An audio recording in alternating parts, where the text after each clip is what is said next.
Welcome again in Shri education Sultanpur. आज हम लोग चर्चा करेंगे मानव में श्वसन तंत्र, रेस्पिरेटरी सिस्टम ऑफ ह्यूमन।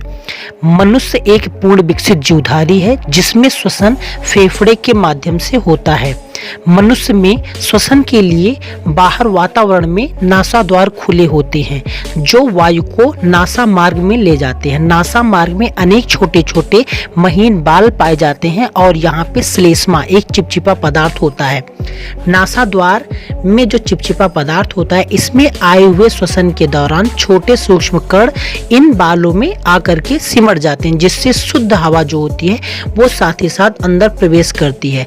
अंदर प्रवेश करने के दौरान नासा द्वार में ही 3 फोल्डिंग पाई जाती है और ये फोल्डिंग जो होती है ये घुमावदार होती है, जहां से वायु गुजरते हुए अंदर जा करके ग्रस्थि पे तक पहुंचती है। ये जो फोल्डिंग होती है, इस फोल्डिंग का एक विशेष महत्व होता है कि नाक से जब हम श्वसन करते हैं उस कंडीशन में नाक जो अशुद्धियां होती हैं वायु में वो भी यहाँ पे आकर के रुक जाती हैं और साथ ही साथ में जो टेम्परेचर होता है वायु का वो भी हमारे बॉडी के इक्वल हो जाते हैं। तो ग्रसनी में प्रवेश करने के दौरान ये पहुंचती है कंठ पे और कंठ के नीचे एक छल्ले नुमा संरचना होती है जो उपास्थि के छल्ले बने हुए होते हैं, जिसको श्वास नली कहते हैं।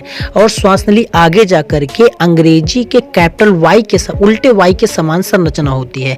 जो नीचे के पार्ट जो 2 शाखाएं होती हैं, इन शाखाओं को श्वसनी कहते हैं और श्वसनी जो होती है वो अपनी अपनी तरफ के फेफड़े में प्रवेश करती है। श्वसनियों में देखा जाए तो प्रवेश करने के बाद श्वसनियां अनेक छोटी छोटी शाखाओं में बढ़ती हुई चली जाती हैं, जिनको श्वसनिका कहते हैं। और श्वसनिकाएं बढ़ते बढ़ते आगे जाकर के एक थैली जैसी संरचना बनाती है, जिसको कूपिका कहते हैं। ये कूपिका जो होती है चारों तरफ से रुधिर नलिकाओं के द्वारा घिरी हुई होती है। जब व्यक्ति श्वसन के दौरान वायु को अंदर की तरफ खींचता है, उस दशा में जब वायु फेफड़े में प्रवेश करती है तो हमारी जो पसलियां होती हैं वो ऊपर की ओर उठ जाती हैं और साथ ही साथ डायाफ्राम जो होता है वो उधर की ओर नीचे की ओर दब जाता है। और जब हम लोग श्वसन को बाहर निकालते हैं, वायु को बाहर निकालते हैं, उस कंडीशन में पसलियां थोड़ी सी डाउन हो जाती हैं और डायाफ्राम अंदर की ओर चिपक जाता है। ऐसी दशा में जब श्वसन होता चलता रहता है तो वायु जो होती है वो नासा मार्ग से होते हुए कंठ के माध्यम से श्वास नली से श्वसनी और श्वसनी से कूपिका तक आके पहुंचती है। ऐसी दशा में कूपिका में ऑक्सीजन का लेवल बहुत ही ज़्यादा बढ़ जाता है। कूपिका में ऑक्सीजन का लेवल बढ़ जाता है तो जैसे कि आप लोग फिगर में देख रहे हैं 2 टंकियां बनी, एक का नाम ए और दूसरे का नाम बी है।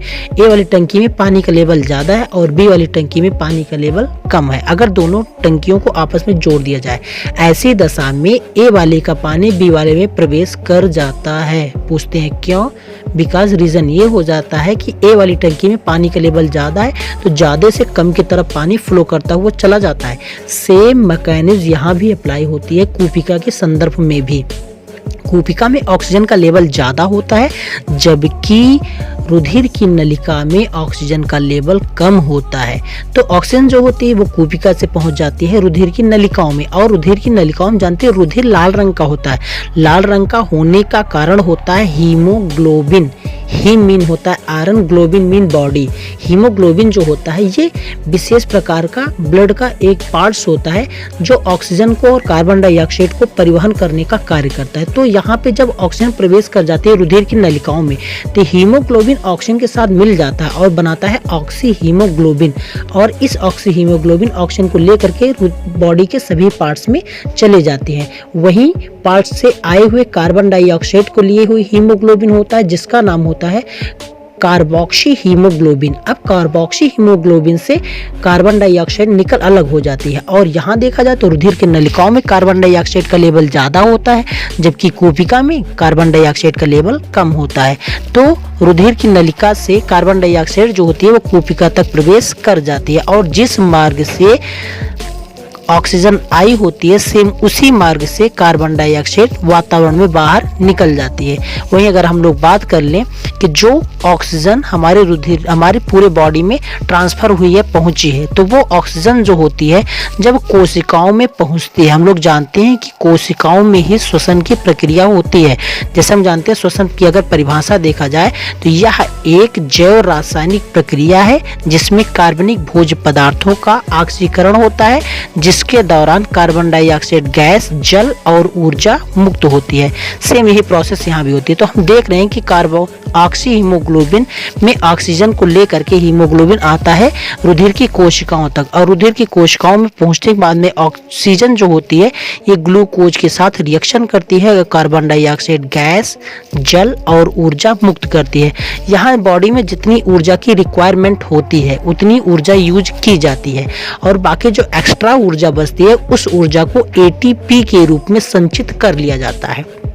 बाकी जो कार्बन डाइऑक्साइड यहाँ से निकलती है वो कार्बन डाइऑक्साइड कोशिका के बाहर जाके पहुँचती है रुधिर की नलिकाओं में, और रुधिर की नलिकाओं में वही प्रोसेस हीमोग्लोबिन पाया जाता है, और हीमोग्लोबिन कार्बन डाइऑक्साइड के साथ मिल करके कार्बोक्सी हीमोग्लोबिन का फॉर्मेशन कर लेता है, और कार्बोक्सी हीमोग्लोबिन पुनः आकर के कोशिका में पहुँच जाती है, कोशिका के पास तक पहुँच जाती है। अब कोई जरूरी ये नहीं है कि वो उसी कोशिका के पास तक आए, क्योंकि कोशिका की संख्या करोड़ों में होती है।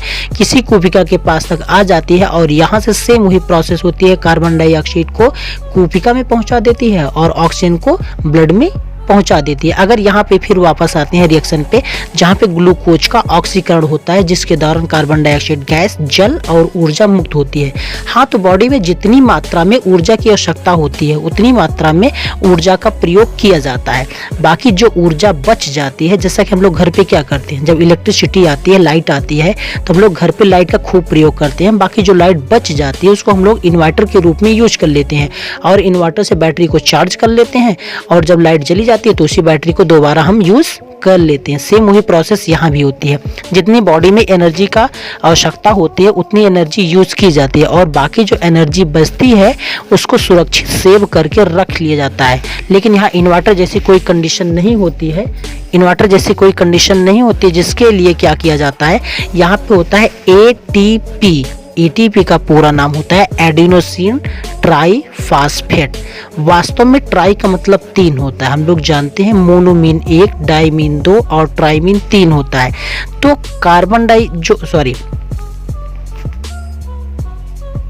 सेम उसी प्रकार बॉडी में जितनी एनर्जी की आवश्यकता होती है उतनी प्रयोग की जाती है, और बाकी जो एनर्जी एक्स्ट्रा बचती है उसको एटीपी के रूप में संचित कर लिया जाता है। यहाँ पे एटीपी का पूरा नाम होता है एडिनोसिन ट्राईफॉस्फेट, जो 3 पदार्थों से 2 चीजों से मिलकर के बना होता है। पहला होता है एडिनोसिन और दूसरा होता है फास्फेट। यहाँ पे टी का मतलब होता है ट्राई, ट्राई मतलब 3, मोनोमीन 1, 2 मीन डाई एंड ट्राई 3 को ट्राई बोलते हैं।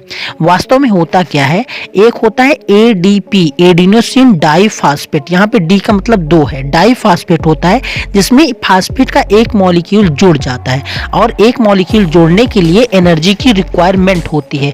तो जो एनर्जी यहाँ पे एक्स्ट्रा मात्रा में बची हुई होती है वही एनर्जी इस फास्फेट को डाई में जोड़ देता है। तो जो 2 में एक और जुड़ जाएगा 3 हो जाएगा, इसीलिए इसका नाम हो जाता है एडिनोसिन ट्राईफॉस्फेट। तो यहाँ पे एटीपी के रूप में एनर्जी हमारी सेव रहती है, और जब हमें रिक्वायरमेंट होती है एनर्जी की तब हम लोग इसी एनर्जी को, इसी एटीपी को अर्थात फास्फेट के 3 अणुओं को तोड़ देते हैं, बन जाता है एडीपी, और यहाँ से जो एनर्जी सेव रहती है वही एनर्जी हमारी यूज हो जाती है। जैसा कि हमें हमेशा तो एनर्जी की उतनी आवश्यकता होती नहीं है, जैसे हम लोग सो रहे हैं, रेस्ट टाइमिंग पे है, तो श्वसन की प्रक्रिया तो उसी रेट से होती रहती है। तो जब सो रहे हैं तो ऐसी कंडीशन में एटीपी का फॉर्मेशन हो जाता है, लेकिन जब हम लोग हार्ड वर्किंग कर रहे हैं तो उस कंडीशन में हमें एनर्जी की बहुत ही ज़्यादा आवश्यकता पड़ती है। जितना बॉडी में फॉर्मेशन हो रहा है उससे कहीं ज़्यादा की आवश्यकता पड़ती है। तो ऐसी कंडीशन में यही एटीपी को हम लोग तोड़ करके एडीपी के रूप में तोड़ दिया जाता है, और यहाँ से जो एनर्जी रिलीज होती है उसी एनर्जी का प्रयोग कर लिया जाता है। इसी प्रकार श्वसन की प्रक्रिया यहीं तक संपन्न होती है। धन्यवाद। Thank you so much watching to last time.